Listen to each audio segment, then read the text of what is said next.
Guys welcome to my channel.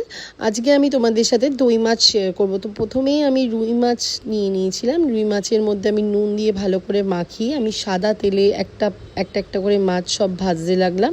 ভালো করে মাছগুলোকে আমি ভেজে নেওয়ার পর আমি পেস্ট বানিয়েছিলাম। প্রথমে যে পেস্টটা আমি বানিয়েছিলাম সেটাতে আদা, রসুন, পেঁয়াজ আর তার সাথে লঙ্কা, আর তারপর একটা বাটিতে দই ছিল আর একটা বাটিতে টমেটো পিউরি আমি করে নিয়েছিলাম। তারপরে আমি কিছু স্লাইস করে রাখা পেঁয়াজ কেটে রেখেছিলাম আলাদা করে, সেটা বারিস্তার জন্য। আর তারপর ওই প্যানের মধ্যেই আমি গোটা গরম মশলা দিয়ে দিয়েছিলাম, তার সাথে পেঁয়াজ আবার। তো ওটাকে ভালো করে আমি তারপর ফ্রাই করছিলাম। ফ্রাই করে নেওয়ার পর আমি কিছুক্ষণ ফ্রাই করার পর আমি ওই পেস্টটা যেটা বানিয়ে রেখেছিলাম আদা রসুনের পেস্ট পেঁয়াজ দিয়ে, ওটা পুরোটাই দিয়ে ভালো করে তারপরে নাড়ালাম। ভালো করে ফ্রাই করে নেওয়ার পর একটু গন্ধটা চলে যাওয়ার পর আমি ওর মধ্যেই টমেটো পিউরিটা দিয়ে দিয়েছিলাম। এরপর পুরো জিনিসটাকে ভালো মতন কষাতে হবে। যত ভালোভাবে কষাবে তত টেস্টি হয় খাবার।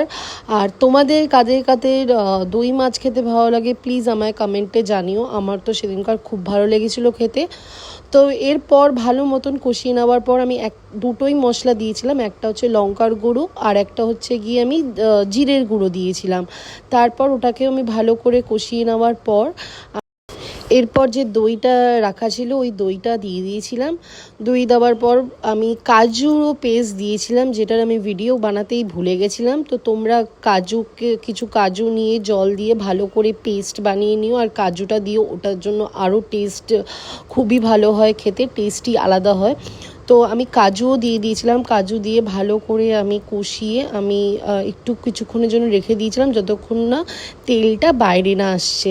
তো তোমরা দেখতেই পাচ্ছ তেল চলে এসছে বাইরে। তো আমি এরপর নুন দিয়ে দিয়েছিলাম স্বাদ মতন।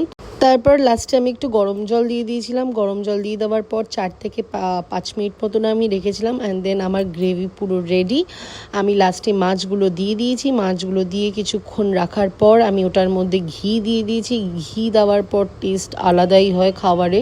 সো আমি ঘি দিয়ে দিয়েছিলাম। অ্যান্ড লাস্টে যে আমি বেরেস্তাটা যেটা বানিয়ে রেখেছিলাম আগে, তোমরা দেখেইছো ওই ভিডিওতে, ওইটা আমি দিয়ে দিয়েছি। সো আমার আজকের দই মাছ রেডি।